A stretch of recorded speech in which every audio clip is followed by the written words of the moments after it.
In this video, we're going to go over some considerations for what Tier 1 units to pair with the King Crab.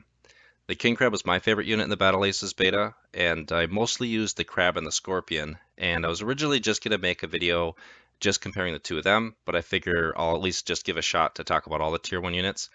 I didn't really get the chance to try all the Tier 1 units extensively with the King Crab, but I figure I can kind of speculate a bit of just some things to think about when choosing what to pair with the king crab.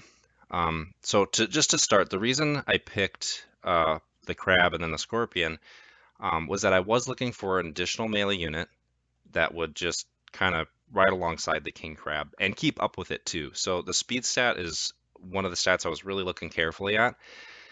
And the crab scorpions and king crabs all have this speed 3, so they keep up with each other quite a bit. By having other melee units in the mix too, it kind of helped with flanking and kind of pinning your opponent down. You know, if you have two flanks or if you're pinning them against a wall, the additional melee units kind of can help create that surround. That could be maybe a disadvantage in the long run. Generally speaking, in smaller unit fights, melee units do really well, and then as things scale up in the later game, where maybe the armies are bigger and bigger, the melee units can run into issues where maybe they can't, you just can't get the full surface area. Not all your melee units are participating. Some are kind of stuck behind, still looking for spots to get into the fight. So that can be something to think about too. But yeah, generally I just figured I could, could split my units into two groups and flank if I needed to. And if things got really late game, I was often transitioning to other units. It's not like my game plan was only King Crab and melee units the entire time, the full time, the full 10 minutes of a game or anything like that. So that was kind of the style I was going for.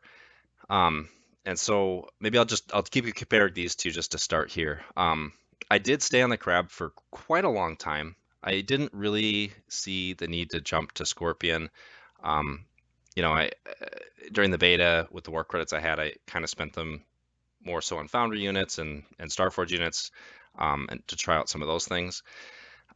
But I think the biggest difference for me was actually I was watching Tasteless' stream and I noticed something really interesting. He was attacking a base, and his scorpions surrounded it, and then the king crabs came up right behind and started hitting it too, even though the scorpions were in the way. So the king crab, although it's a melee unit, it does actually have a little bit of range, and it is capable of reaching over the top of scorpions and also over the top of wasps and things like that. Small tier 1 units.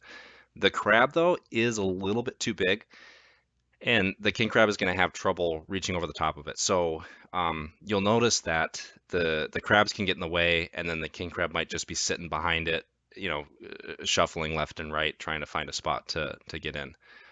So that was really the big selling point for me once I realized that, to switch over to the scorpion. It just helps everything participate in the fight more, um, and it also frees up different ways of fighting too, where let's say your opponent maybe has a destroyer or a few destroyers, and obviously that's like a really bad matchup to be in the first place if you're making king crabs against that. But you at least maybe have this potential where you could send the scorpions in like in a first wave and at least take that first shot from the destroyer, and then have the king crabs fall up behind that.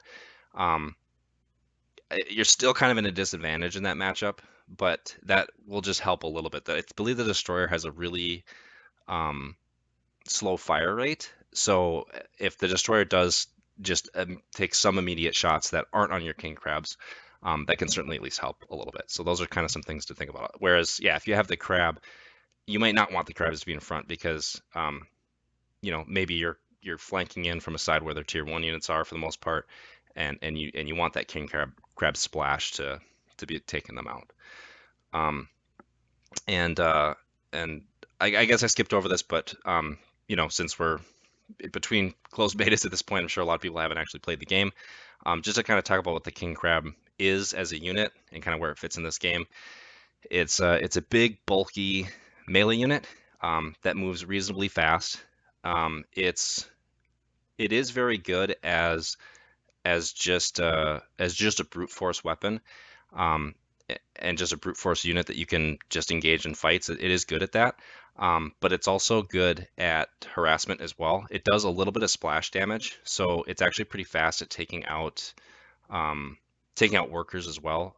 So actually, this clip that's playing here on the Battle Aces website is actually just a great example.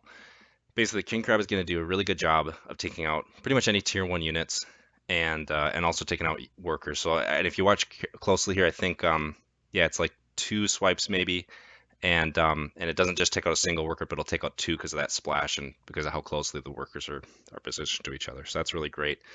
So sending like a single king, like maybe you're engaging in a fight, taking a single king crab and sending him some other direction to go harass a base is like a really good move and a common one you'll see people doing. Um, and that's really great. So it's kind of got that balance where it could be a brute force and a harassment unit. Um, and there's other durable units too, like the Crusader is maybe like kind of comparable in terms of role. It's also like a brute force melee unit with similar speed, except it lacks that splash. It's single target, um, and I think it trades a little bit of damage for more health. So it's going to have a bigger health pool. So this is going to be not quite as good at like harassing workers, but maybe like yet a little bit better as like a brute force frontal unit. Um, that can kind of protect your back lines and things like that. Um, so anyway, that's just kind of the gist of what the king crab is trying to do there. So, but yeah, the ability to reach over the scorpions was the big reason I switched to them. Um, are there reasons to maybe stay on crab? The one thing that I was kind of thought about a little bit was the size of these units. So the crab is the biggest tier one unit, I believe. Um, and bigger units do a little bit better against splash damage. Um, so it's possible that the crab does a little bit better against certain splash units.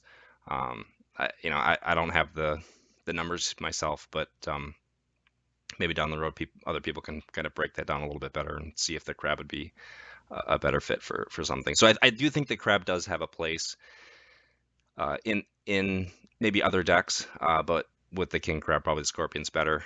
Um, and I guess the other thing too is just that the crab is the unit that you start with, and so just from the way the game is set up, it might be that the unit you start with is kind of maybe just slightly worse than the ones you unlock, right? That just kind of makes sense too. So yeah, okay. Spent a lot of time talking about just the crab and the scorpion. Maybe I'll jump to the wasp just to cover the melee units to start. I think the wasp is a pretty good choice too. Again, they're tiny, so you can reach over. Yeah, they max out on that speed. This could maybe help you get those surrounds and pin the units down if they're trying to kite you. You can maybe swing these around the backside and capture them. But I was never very attracted to the wasp because they are really, really good in really small numbers. But as the game goes on, they just scale worse and worse as the game goes on. And they just don't do that good in bigger fights. They really, really die to, anything added in that does splash damage. And then even in like a melee on melee fight, unless they can surround you, they're not going to win against scorpions. They're not going to win against even crabs, really. So, yeah, if you want to use that, you're going to have to kind of get more value out of them, not just in the direct fights, but by abusing their speed and also counterattacking and being out of the map and doing things like that. So that's something to think about with the wasp. I do see it fairly common enough. I do see king crab players with wasps, and I see it working in some situations. So as for the ranged units, the speed again is really what you need to be thinking about. So let's just starting with a recall. The speed of 2 versus the speed of 3. What I didn't really try to pair the recalls with the king crab myself. But the thing to keep in mind is that your army as a whole is really only as fast as your slowest unit. That's something that really stuck with me as I was deck building as on a whole. This was especially true when I was looking for other good Foundry units to pair with my king crab. I tried out, what did I try? I tried the Ballista, speed of 2. Maybe I tried a little bit of the shockers, speed of 2. These speed 2 units just really slow things down. When all my units have speed 3, they all keep up and I can just do these great flanks. But when these speed 2 units lag behind, they're not participating in those first few seconds of the fight. They're delayed to get there, and it's just rough. Sometimes you have to like wait for them to catch up before you dive in, and that can be really frustrating. And then if you need to retreat, if you're forced into a retreat, you might be in a situation where your speed 3 units are getting away and your speed 2 units are left behind to die, um, if you do commit to retreating. And then in some of those cases, you might just choose, okay, well that's gonna be a really bad option, so now I have to engage. So you choose engagement where maybe you didn't have to before. So um, if you're starting out with speed 3 units and you just add a speed 2 unit, it can really change the dynamic and change what you're capable of doing. So for the style I was going for, I was really trying to keep speed 3 units, and then even with my other higher tech options, I was trying to find things that complemented that well too. And I can talk more about maybe some of those other tech choices in a different video. I can certainly get off track with that too, but to stay focused on the tier 1 units, um, that's maybe what makes the recall unit not such a great choice for me, who wants to be making a lot of king crabs. I think it could certainly be a good choice if you just have like a different game plan altogether. If the recalls are going to make up a good chunk of your army, and maybe the king crabs, maybe you're more so focused on just using the king crab as a harassment unit or something. And because I don't have experience, maybe there certainly is a way to position these units in really good ways to make these fights great. But in my mind, it's not exactly the style I was going for. So um, for some of these other ranged units, the gunbot has a speed 2, but when they're overclocked, which is like a stim ability from StarCraft, they have increased fire rate as well as increased movement speed, and that increased movement speed can really keep up with your king crabs. I think they get even faster. I mean, this clip kind of shows it pretty well. Um, it looks to me like they're outpacing the crab speed once they're overclocked. So it takes their speed from like a 2 to a 4, I guess, is a way to think about it. I didn't use the gunbot a bit, but I did use their tier 3 counterpart from the Foundry, Advanced Foundry, the Assault Bot. And it's basically like the exact same role as what the gunbot is. It's a ground unit that only shoots ground, that has the overclock ability. On top of that, it only costs matter, which is super cool. Um, I could talk a bit more about this unit too, but in a nutshell, it's a gunbot that's just in tier 3. So being in tier 3, it just has better overall stats. And I actually did use this one quite a bit towards the end of the beta. And yeah, it paired very well with the king crabs and my other melee units, because yeah, as long as I just overclock them, they keep up. They tuck up right behind my melee units, and I can dive on the enemy, and they keep up, and it's just amazing. It's really cool. It's really fun. um, so gunbots could certainly be good in that regard if you're planning on having that kind of divey mindset.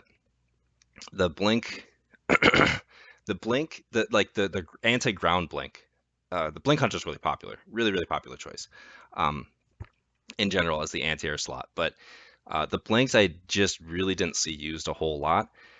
I actually thought for the longest time they had a speed of 2, but they actually do have a speed of 3 just by default. They just actually run around pretty fast, which is pretty great. So this maybe could be a decent option. They can keep up with the king crab and any other melee units you might have.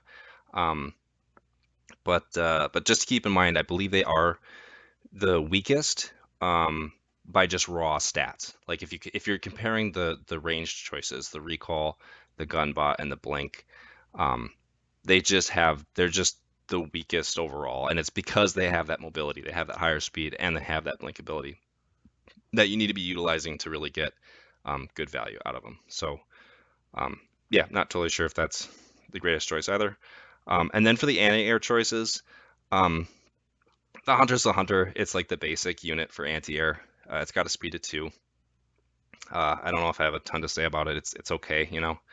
Um, Recall Hunter is speed of 1, really really slow. Um, Yeah, I don't know. I'm just personally not attracted to that unit. The Beetle I did actually use a bit. It's a speed at 2. I feel like they're maybe a little faster, like they're speed at 2.5. I don't know. These are just approximate. The actual stats in these units are actually a lot more specific. It is not just a complete anti-air unit, it's a versatile unit. So I believe when they use the keyword versatile, it means they do the same damage to air and ground, as opposed to the way most of these anti-air units are set up. They're doing more damage to air units than they would to ground units. I think that's what it means. Don't quote me on that. Um, but these are okay. But they still kind of suffered this issue where they were slower, and it ended up dropping them as well. Um, Blink Hunters, I really wish I used more. This was really very meta. Like it just didn't matter what type of deck you were playing. The Blink Hunters are just really good. And I'm kind of getting a little off topic, but basically, the thing to keep in mind in this game in general is that ground units have to stop to fire, which is really common with a lot of RTS games. And the air units in this game can fire. I think all of them can just fire while moving. Like you don't even have to use like a click or anything. You can just move them and they'll just fire on their own once anything's in range.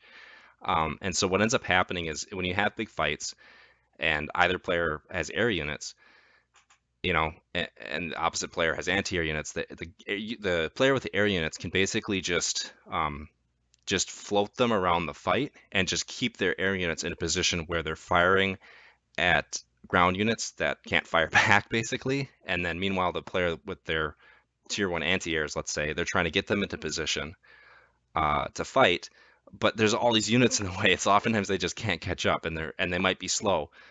Dragonflies are really fast. They can just zip around, and it can be really a frustrating experience for the player that's trying to fight these air units. They might have plenty of anti-air, but they just can't get them into position.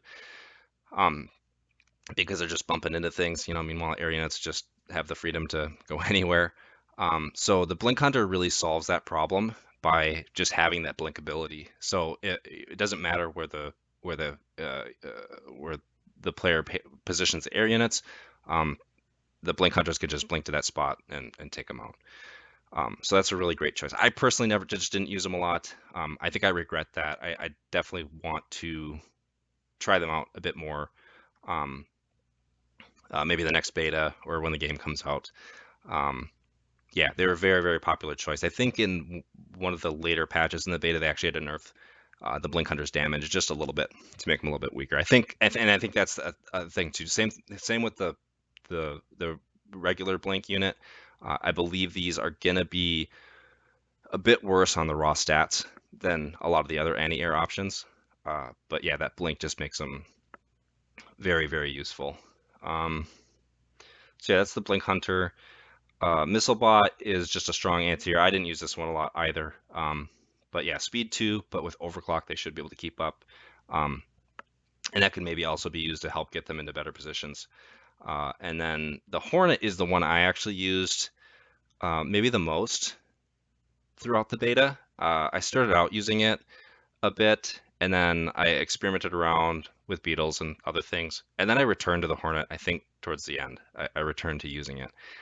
This is the highest speed anti-air with speed of 5, which is really great for getting them into position to fight anti-air units. And then the other thing that makes the high speed really nice is that when I have a melee army like King Crab and Scorpions, it means that the Hornets can just always be right behind and always scoot right up behind them and always be firing at whatever's in front. Even if you just need that little extra DPS on a ground-to-ground fight, it's it's kind of nice. And then as far as just countering air units in general, speed 5 is super, super nice for defending your bases from harassment. If like your opponent has dragonflies, speed 4, they're going to be zipping around quite a bit.